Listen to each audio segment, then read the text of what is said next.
How to claim Marvel Rivals code. It's actually really easy and simple, guys. So to redeem your codes in Marvel Rivals, you just want to go ahead and head to the options menu and then just select bundle code and then just enter the code you want to redeem, right? So you'll find the options menu on the main page of the game.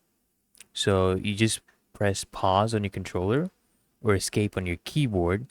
And what you can do, you can also click on the cog icon in the top right hand corner of the screen, and then just simply enter your code in the bundle code section. Then what you want to do is you just want to go ahead and hit the use button, and you'll basically be able to redeem that code. And it's literally that easy and simple, guys. So I hope this guide provided value to you, and if it did, guys, consider smashing the like button as well as subscribing to frequently asked questions, and I'll see you guys in the next one.